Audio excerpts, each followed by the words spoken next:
प्यारे बुजुर्गों, माताओं, भाई और बहनों, जब भी साल नया शुरू होता है तो हम इस और ध्यान देते हैं कि पिछले साल में हमने क्या किया, ताकि नए साल में हम और क्या करें उस और हमारा ध्यान जाए। बहुत से लोग रेजोल्यूशंस बनाते हैं और जब हम देखते हैं कि पिछले साल ने हमने क्या किया, तो उसके साथ साथ जब हम देखते हैं कि हमारा समय किस और गुजरा और किस किस्म की चीज़ें हमारी ज़िंदगी में हुई, तो फिर हम किस किस्म के इंसान हैं वो भी हमारी समझ में आना शुरू हो जाता है। हर एक इंसान अपने आप को तो बहुत अच्छा समझता है, जब तक वो अपनी ओर ध्यान नहीं देता उसे पता नहीं कि कितना वो अच्छा है। लेकिन जब सही तरीके से अपनी ओर देखें और देखें कि हम जीते कैसे हैं, बातचीत कैसे करते हैं, काम काज कैसे करते हैं, किससे मिलते कैसे हैं और अपना समय किन चीज़ों में लगाते हैं, तो फिर हमारे सामने खुल जाता है कि हम किस किस्म के इंसान हैं। महापुरुष समझाते हैं कि इस धरती पर 3 किस्म के इंसान आते हैं।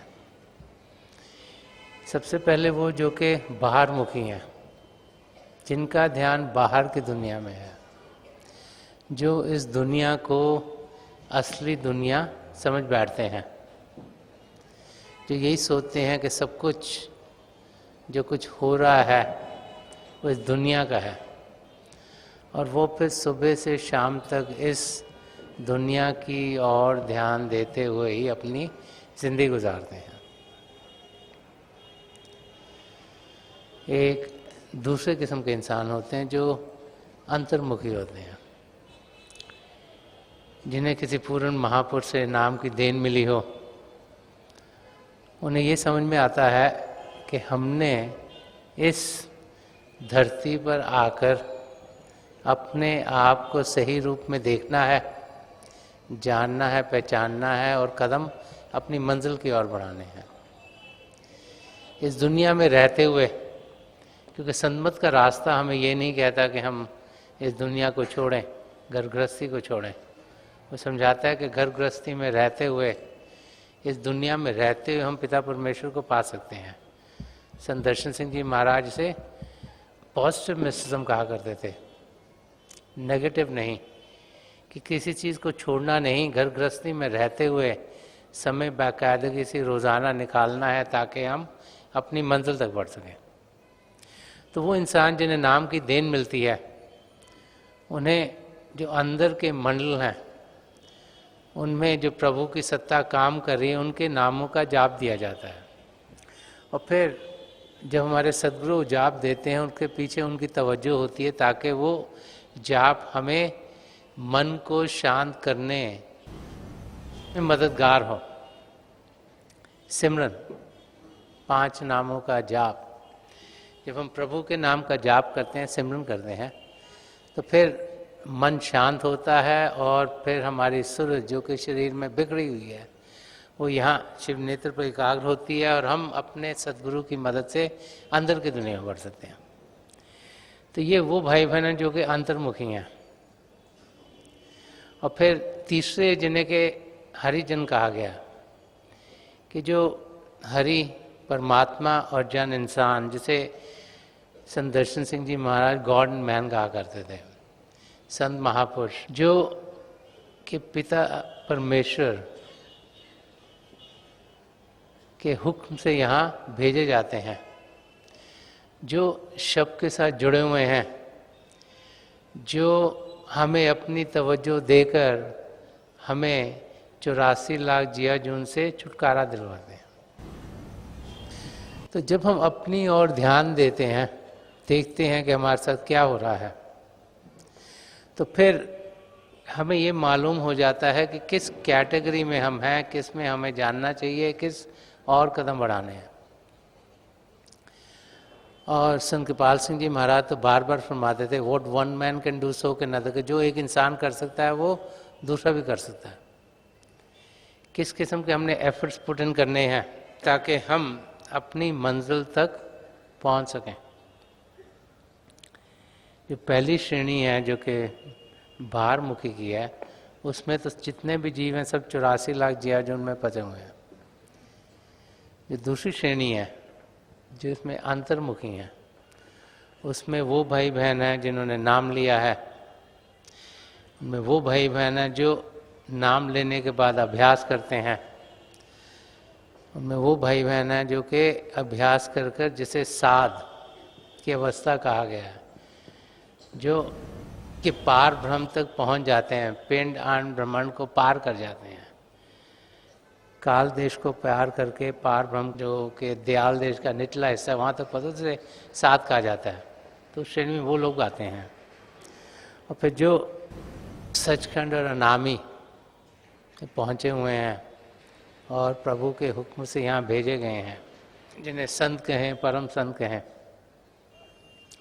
वो तीसरी श्रेणी में आते हैं। तो हम अपनी मंजिल की ओर जो 84 लाख जियाजून से छुटकारा पाना उस तक पहुंच सकते हैं। हम में से बहुत से भाई बहन बड़े खुशकिस्मत हैं कि हमें हजूर बाबा सावन सिंह जी महाराज, परम संत कृपाल सिंह जी महाराज और दयाल प्रसन्न दर्शन सिंह जी महाराज की दया मेर मिली। हमें इन महापुरुषों ने नाम की देन दी।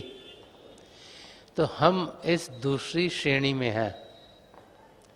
इसमें किस लेवल पर हैं ये हम पर निर्भर करता है। क्या हम अभ्यास करते हैं या नहीं करते। और जो भाई बहन यहाँ नए होंगे जिन्हें नाम की देन नहीं मिली, वो जैसे जैसे अपनी ज़िंदगी को सुधारेंगे वैसे वैसे वो भी उस श्रेणी में पहुंच सकते हैं। तो एक परम संत, एक संत, एक महापुरुष जो हमें नाम की देन देते हैं, वो कैसे होते हैं, उनकी क्या कैरेक्टरिस्टिक्स है, वो कबीर साहब ने बड़े प्यार से समझाया है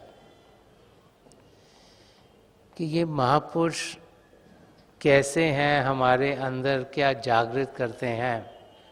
तो फरमाते हैं कि साधु सो सद्गुर मोह भाव है, कि किस किस्म का सद्गुर है जो मुझे भाता है, जो मुझे अच्छा लगता है, जो हमें अच्छा लगना चाहिए। सद्गुरु क्या है। संत दर्शन सिंह जी महाराज ने फरमाया कि खुदा का नूर मुर्शिद में भला मालूम होता है, ये आईना है वो जिसमें खुदा मालूम होता है। तो एक पूर्ण महापुरुष क्या है, जिनके जरिए हम असलियत को जान पाते हैं, जिनके जरिए पिता परमेश्वर के हम दर्शन कर पाते हैं, जिनके ज़रिए इस शरीर से हम ऊपर उठ पाते हैं, जिनके ज़रिए हम जिस मकसद से इस धरती पर आए हैं, हम सब एक ही मकसद से आए हैं, वो अपने आप को जानना है और पिता परमेश्वर को पाना है। तो उनके ज़रिए हम अपने मकसद को पूरा कर सकते हैं। तो एक पूर्ण महापुरुष जिन्हें प्रभु का हुक्म मिला कि वो जाकर भटकी हुई रूहों को वापस लाएं, उनके चरण कमलों में पहुंचना ही एक बड़ी देन है। तो यहाँ पर कबीर साहब फरमा रहे हैं कि साधो सो सद्गुर मोह भावे, और आगे फरमा रहे हैं कि सत नाम का भर भर प्याला आप पीवे मोह प्यावे। कि कैसा सद्गुरु चाहिए जो कि सत नाम है। सत नाम क्या है? सच्चा नाम। सच्चा नाम क्या है? प्रभु का शब्द जो प्रभु से उत्पन्न हुआ। आज सच जुगाद सच है भी सच, नानक होसी भी सच। कि प्रभु ने जब सृष्टि रची तो उनसे प्रभु का शब्द उत्पन्न हुआ। उसके दो हिस्से जो ज्योति और श्रुतियाँ, लाइट एंड साउंड, को शब्द कहा गया है, उसको नाम भी कहा गया है। कि वही प्रभु से उत्पन्न हुए, वही सच्चे हैं, उनके ज़रिए ही सब कुछ चलता है, उनके ज़रिए ही हम अपनी मंजिल को पा सकते हैं। कि जब उस सत्य के नाम के साथ हम जुड़ते हैं तो फिर हमारे कदम तेजी से हमें अपनी मंजिल की ओर लेके जाएंगे। तो उस सच्चाई के नाम को पाने के लिए ही बार बार बार हमें किसी पूर्ण महापुरुष के चरण कमलों में जाने के लिए कहा जाता है। अब गुरु की महिमा महापुरुषों की शिक्षा में बार बार आती है। गुरबानी में भी आया है कि गुरु गोबिंद दो खड़े काके लागों पाए, बलहारी गुरु आपने जिन गोबन दिया बताए। कि अगर हमारे सदगुरु परमात्मा खड़े, पहले पांव किसके टच करेंगे? कि परमात्मा से तो बड़ा कोई है ही नहीं, उन्होंने सृष्टि रची, लेकिन जिसने रास्ता दिखाया प्रभु को पाने का, उसको हम बलिहारी पहले जाएंगे। और सहजो बाई ने भी बहुत कुछ लिखा हुआ है। वो फरमाती हैं कि कंपैरिजन करें अपनी तरफ से प्रभु का और गुरु का, कहती हैं हरि कृपा जे होए तो नहीं होए तो नाही। कि प्रभु की कृपा होए तो होए, नहीं होती तो कोई बात नहीं। पे गुरु कृपा दया बिन सकल बुद्धि बह जाए। कह रहे अगर गुरु की कृपा नहीं हुई तो ये जो हमारी इंटेलिजेंस है, जिसे हम बुद्धि कहते हैं, वो हमें अंधकार में लेके डूब जाएगी। संदर्शन सिंह जी महाराज ने एक जगह फरमाया है कि करे तलाश जिनू जुल्मते किरत से कहो, जिनू किरण है, किरण के सिवा कुछ और नहीं। कि हम जो रोशनी है, जो प्रभु का शब्द है, उसको हम दिमाग से, बुद्धि से पाना चाहते हैं। तो संदर्शन सिंह जी महाराज फरमा रहे हैं कि वो अवस्था जो जागृत होने की है, वो रोशन होने की है, वो रोशनी और कुछ नहीं, उससे बुद्धि से पाया नहीं जा सकता, मन बुद्धि के ऊपर उठना होगा। यहाँ पर सहजोबा जी तभी कह रही हैं कि पे गुर कृपा दया बिन सकल बुद्धि बह जाए। कि अगर एक पूर्ण महापुरुष की कृपा ना हो तो सच क्या है, झूठ क्या है, उसका निर्णय हम कर नहीं पाते। हमारी बुद्धि तो हमें इस दुनिया की चीज़ें ही समझा सकती है, और प्रभु को पाना प्रेम का रास्ता है जो कि दिमाग से जाना नहीं जा सकता। वो बुद्धि हमें अंधकार में डुबा देगी। और सहजो भाई तो और बहुत कुछ कह रही हैं कि राम तजू पे गुरु न विसारो, गुरु के सम हरि को ना निहारो। कि गुरु को हम इन आँखों से देख सकते हैं, प्रभु को देख नहीं सकते। कि गुरु के जरिए हम अपनी मंजिल तक पहुंचेंगे। और फरमारे के हरि ने जन्म दियो जग माहे, गुरु ने आवागमन छुटाए। हमारे के परमात्मा ने क्या करा, हमें अपने साथ से अलग कर दिया, 84 लाख जिया जून में भेज दिया। गुरु ने क्या करा, वो 84 लाख जिया जून जिसमें हम फंसे हैं उसको काट दिया, ताकि हम फिर से वापस प्रभु में मिल जाएं। गुरु की महिमा में कहा गया है हरि ने 5 जोड़ दिए साधा। कि प्रभु ने क्या किया, जब ये शरीर दिया तो काम क्रोध लोभ मोह अहंकार साथ में जोड़ दिया। और गुरु ने लीन छुटाया ना था। तो गुरु ने क्या कहा, हमें कैसे हमें जीना चाहिए, हमारे अंदर वर्च्यूज हों, सद्गुण हमारे अंदर हों, हम सच्चाई की जिंदगी जिए, हम प्रेम से जिए, हम निष्काम सेवा भाव से जिए, हम पवित्र जिंदगी जिए, हम अहिंसा का रास्ता अपनाएं, करुणा से जिए।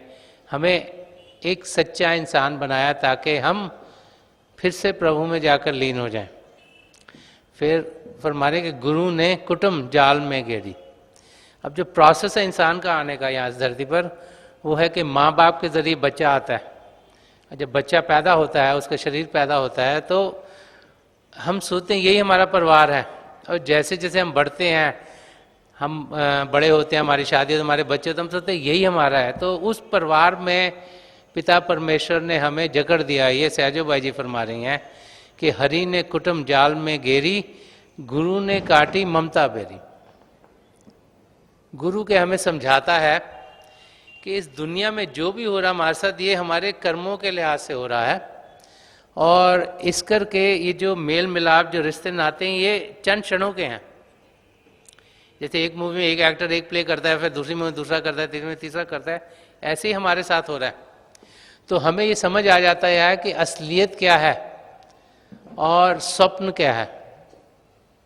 हम स्वप्न की जिंदगी ना जिएं। और आगे फरमा रही हैं कि हरि ने रोग भोग और जाई, कि जिंदगी के साथ साथ क्या है, कभी ऊंच नीच, कभी शरीर में ये तकलीफ, कभी वो तकलीफ, कभी भोगों में इंसान पड़ा हुआ है, कोई ना कोई दिक्कतें वो प्रभु ने इस शरीर के साथ दे दी हैं। और गुरु जोगी कर सबे छुड़े। तो गुरु क्या करता है, हमारा ध्यान पिता परमेश्वर की ओर करता है, हमें जोगी का रूप देता है ताकि हम प्रभु की ओर बढ़ सकें और इन चीज़ों का हम पर कोई असर नहीं रहता, क्योंकि हमारा ध्यान फिर पिता परमेश्वर में हो जाता है।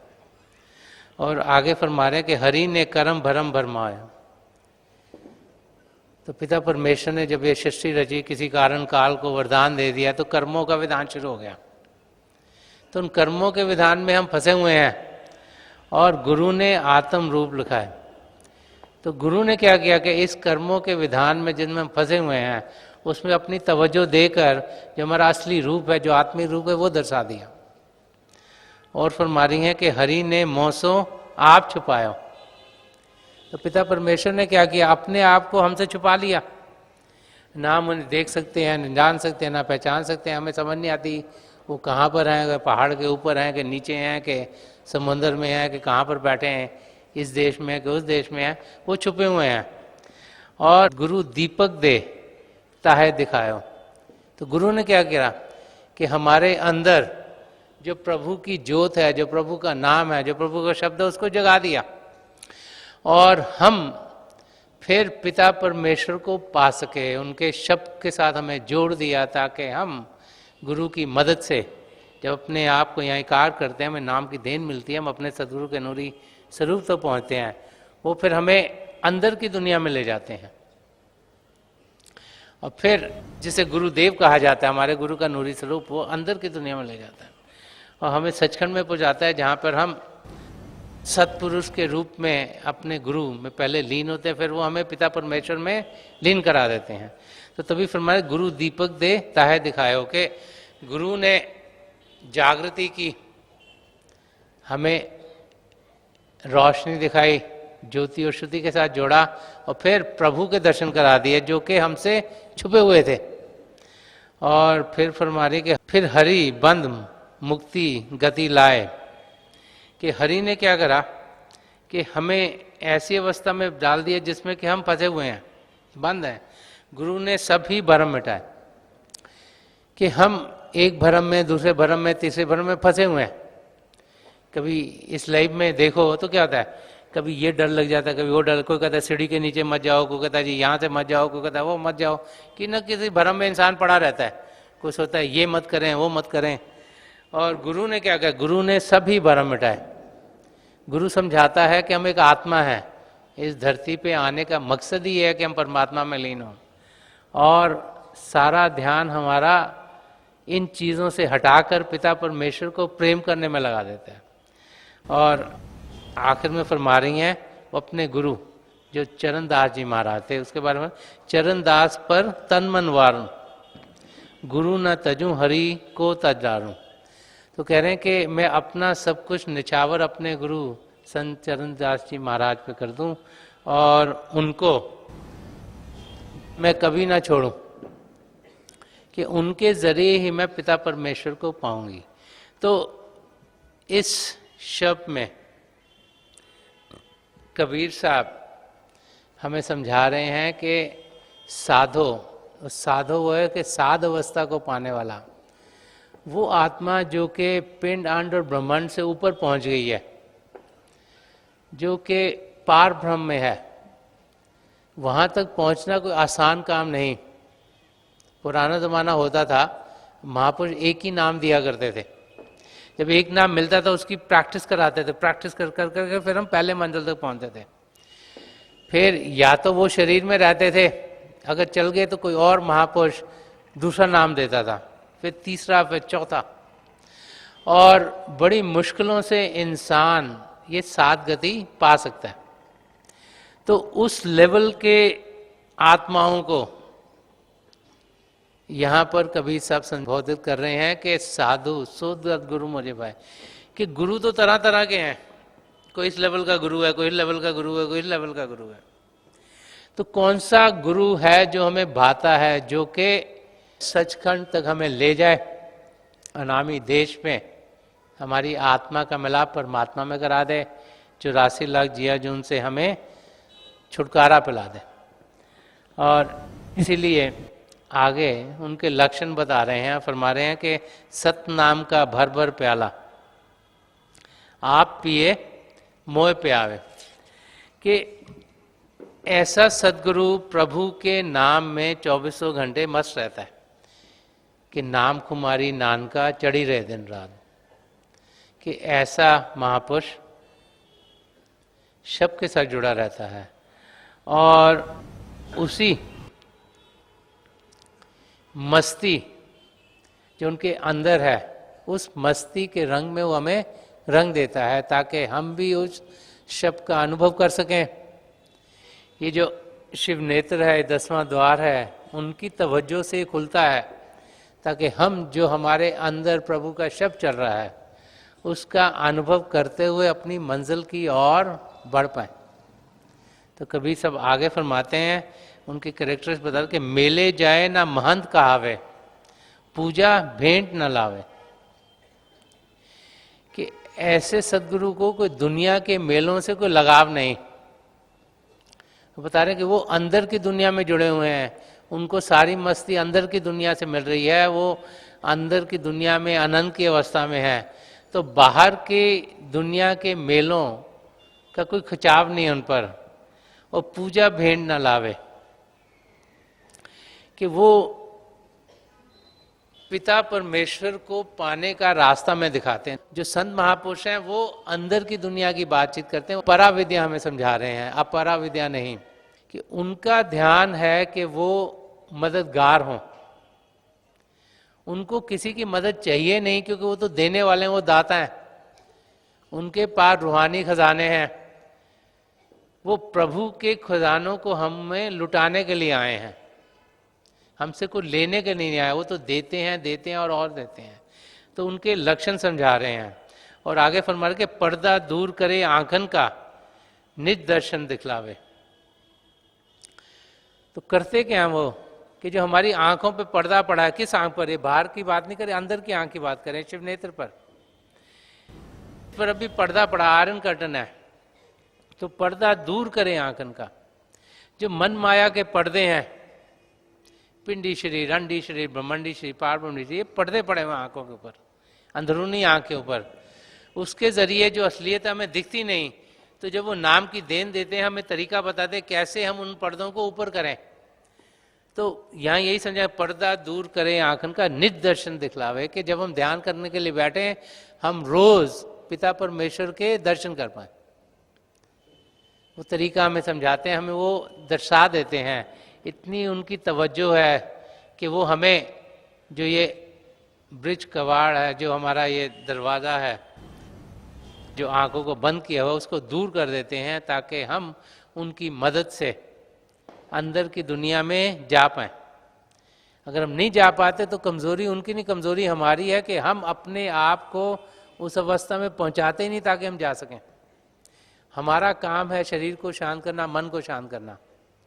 हम बैठें, सिमरन को पक्का करें, जब शरीर शांत होगा, मन शांत हो, तभी हम रोशनियाँ, आसमान, सितारे, चंद्रमा, सूर्य को पार करते अपने गुरु के नूरी स्वरूप तक पहुँचे। ये हमारा काम है।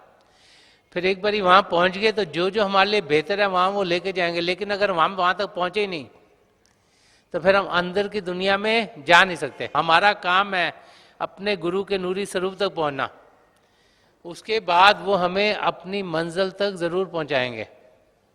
तो यही समझा रहे हैं कि निज दर्शन दिखलावे, और आगे फरमा रहे हैं कि जाके दर्शन साहब दर से। जब हम उनके दर्शन करते हैं तो हमें कौन दिखता है? पिता परमेश्वर बार बार महापुरुष समझाते हैं कि जो हमारे सदगुरु की आंखें हैं ये दो डिवाइन पूल्स ऑफ नेक्टर हैं, कि ये तालाब हैं जिसमें से प्रभु की सत्ता निकल रही है। तो उनके जब दर्शन करते हैं तो क्या उनसे हमें प्रभु के दर्शन होते हैं, कि जाके दर्शन साहिब दर्शन, साहिब पिता परमेश्वर को कहा गया कि उनके बहाने में सब कुछ चलता है। कि जब हम अपने सदगुरु के दर्शन करते हैं तो उनके जरिए हम पिता परमेश्वर के दर्शन करते हैं और अनहद शब्द सुनावे।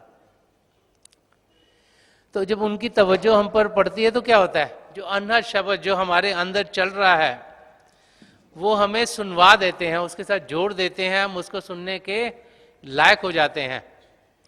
जैसे संत दर्शन सिंह जी महाराज ने फरमाया, वो कहते हैं बगैर आंख के देख उसके जलवाजारों को, बगैर कान के सुन उसकी गैबाना सजा। कि इन आंखों के बगैर हम प्रभु की रोशनी देख सकते हैं, इन कानों के बगैर उसकी ध्वनि को सुन पाते हैं। ये हमारे सदगुरु की दया मेहर है कि हम इस लायक हो जाते हैं कि प्रभु के शब्द की ज्योति और श्रुति जो दो रूप हैं उनका हम अनुभव कर पाते हैं। और आगे फरमा रहे कि माया के सुख दुख कर जाने, कि जितने भी दुनिया के सुख दुख हैं वो सब जानते हैं, क्योंकि वो हमें देखकर जानते हैं हमारा पास क्या था, हमारा प्रेजेंट क्या, हमारा फ्यूचर क्या। तो हमारे कर्म कैसे हैं, हम किन में से गुजरेंगे, उनकी उनको जानकारी है। कि माया के सुख दुख कर जाने संग ना सुपन चलावे, क्योंकि वो जानते हैं, फिर वो हमें जागृत कर देते हैं ताकि हम इस सपने की जिंदगी ना जिए। हम तो सपने की जिंदगी जी रहे हैं, हम सोचते हैं दुनिया में सब कुछ ठीक है, यही असली है और इसी में सारा समय लगाते हैं। ये स्वप्न की जिंदगी को हम असली जिंदगी समझ बैठते हैं। और स्वप्न बड़े भाई बहनों को आते हैं, जब आप स्वप्न से उठते हो तभी आपको लगता है कि वो स्वप्न था। जितनी देर आप स्वप्न में हैं आपको सब कुछ लगता है कि असली है। तो ऐसे महापुरुष क्या करते हैं कि हमें असलियत दर्शाते हैं ताकि हम जान लेते हैं कि ये जो बाहर की जिंदगी है ये स्वप्न की जिंदगी है, और असलियत क्या है उसकी हमें जानकारी हो जाती है, क्योंकि हम शरीर से ऊपर उठ पाते हैं। और आखिर में कबीर साहब फरमा रहे हैं, वो कह रहे हैं कि नित दिन सत्संगत में राचे शब्द में सूरत समावे। कि ऐसे महापुरुष सच्चाई के संगत में हर पल रहते हैं, हर पल हर सम वो शब्द के साथ जुड़े हुए हैं, और उनकी जो सूरत है वो शब्द के अंदर समा रही है, शब्द में सूरत समावे।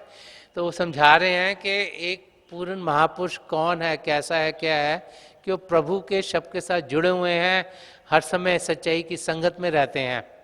और इसीलिए कई वाक़े जब आप सुनते हो, जैसे एक वाक़े भीख का था, वो जो भीख के एक शिष्य थे वो हर समय भीख भीख भीख कहा करते थे।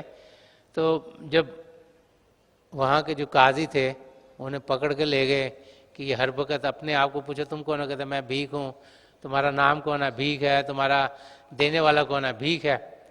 तो जब राजा के दरबार में उन्हें पहुँचाया तो राजा ने देखा तो उसको कहा कि आप भीख जी से प्रार्थना करो कि बारिश कर दें, बहुत देर से बारिश नहीं हो रही, बड़े मुश्किल पड़ी हुई है। उन्हें प्रार्थना करी तो बारिश हो गई। तो राजा ने चाहा कि ये तो बहुत अच्छा है, उसने अपनी तरफ से काफ़ी कुछ भीख जी को भेजने के लिए भेजा। तो शिष्य ने मना कर दिया कि हमारे गुरु कुछ लेते नहीं। तो जब वो अपने गुरु को मिलने गया तो गुरु ने हंस के कहा कि जब तुमने अपने लिए बारिश मांगी तो मैं पिता परमेश्वर के दरबार में था, उनके साथ था, तो जो कुछ मांगता तेरे को मिल जाता। तो बार बार अलग अलग वाक्यों में हमें समझाया जाता है, जैसे यहाँ फरमा रहे हैं कि नित दिन सत्संगत में राचे, क्यों तो सच्चाई की संगत में हर समय रहते हैं, पिता परमेश्वर के अंग संग रहते हैं, कि शब्द में सूरत समाए, कि उनकी सूरत प्रभु के शब्द में हर समय लीन है। और इसीलिए उनकी देन को मांगने के लिए बार बार हमें समझाया जाता है। इसीलिए समझाया जाता है कि गुरु की हम कृपा मांगें, उनकी खुशी मांगें, क्योंकि उससे हमें प्रभु की खुशी मिलेगी। और प्रभु की खुशी मिलेगी तो हर एक चीज़ हमारे लिए वही होगी जो हमारे लिए ठीक है। ये तो हम हैं जो जानते लिए हमारे लिए ठीक क्या है गलत क्या है। हम सोचते हैं ये हो जाएगा तो बहुत ठीक है, ये नहीं हुआ तो खराबी हो जाएगी, मगर प्रभु को पता है कि हमारे लिए क्या ठीक है। तो यहाँ पे यही समझा रहे हैं कि निस्तिन सत्संगत में राजे शब्द में सुर समाए, और कहे कबीर ताको भय नाही, निर्भय पद परसावे। वो फरमा रहे हैं कि ऐसे महापुरुष को कोई भय नहीं होता। जिंदगी में इंसान किसी ना किसी चीज़ से डरता रहता है, बोले तो ये ठीक ना हो, वो ठीक ना हो, ये हो जाएगा, वो हो जाएगा, और डर के अंदर ही जिंदगी गुजारता है। तो फरमा रहे हैं कि एक महापुरुष क्या करता है कि अपनी तवज्जो देके निर्भय पद परसावे, कि हमें भी उस स्थिति में, उस स्टेज तक पहुंचा देता है जहाँ पर भय हमारी जिंदगी से हट जाता है। क्यों? क्योंकि हम असलियत के दर्शन होते हैं। जिस इंसान को असलियत के दर्शन होंगे उसे फिर और दुनिया की चीज़ उस स्तर से हटा नहीं सकती। तो हमने अपने आप को जानना है, परमात्मा को पाना है। हम उनमें से बहुत से भाई बहन बड़े खुशकिस्मत हैं कि हजूर बाबा सावन सिंह जी महाराज, परम संत कृपाल सिंह जी महाराज और दयालपुर संत दर्शन सिंह जी महाराज जो पिल्ले संचय के महापुरुष थे, इनकी बड़ी दया मेहर हम पर हुई। इन्होंने हमें नाम की देन दी। अब हमने इस मौके का पूरा पूरा फायदा उठाना है। जो नए साल की शुरुआत है, हमें जाने कि इस नए साल में हम प्रण करें कि हम समय भजन अभ्यास के लिए निकालेंगे। प्रण करें कि सद्गुणों को अपनी ज़िंदगी में डालेंगे, ताकि जिस मकसद से पिता परमेश्वर ने हमें भेजा है, जो अपने आप को जानना है और पिता परमेश्वर को पाना है, अपनी आत्मा का मिलाप परमात्मा में कराना है, वो हम सबके लिए पूरा हो जाए।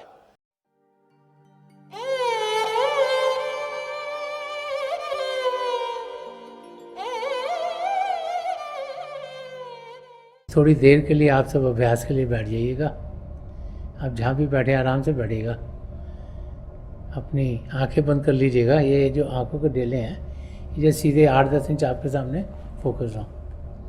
आंखें बंद करते ही वो भाई बहन जिन्हें नाम की देन मिली आप सिमरन कीजिएगा, और जो भाई बहन यहाँ नए हैं आप पिता परमेश्वर के किसी भी जाति नाम का जाप कीजिएगा। जाप मन ही मन करना, ऊंचा नहीं दोहराना। अगर आप ऊंचा करोगे, ज़बान से करोगे, कानों को सुनाई देगा, ध्यान बाहर की ओर जाएगा। आपके सामने अंधेरे में आपको रोशनी के चिन्ह मिलेंगे। जो कुछ दिखता है बीच में दिखेगा, और समय के साथ साथ आपको बहुत से नज़ारे दिखने को मिलेंगे। मेरे पिता परमेश्वर के चरण कमलों में, और जो पिछली सेंचुरी के महापुरुष हुए हैं, हजूर बाबा सावन सिंह जी महाराज, परम संत कृपाल सिंह जी महाराज और दयालपुर संत दर्शन सिंह जी महाराज, उनके चरण कमलों में यही प्रार्थना है कि जो जो हम सबके लिए बेहतर आए महापुरुष में दें, हमें सबके साथ जोड़ें और हमारे भीतर प्रभु की ज्योत के हमें दर्शन करवाएं। थोड़ी देर में मैं आपको इस बैठक से उठाऊंगा, और मेरी शुभकामनाएं आप सबके साथ हैं।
छोड़ दीजिए जी, प्लीज लीव ऑफ।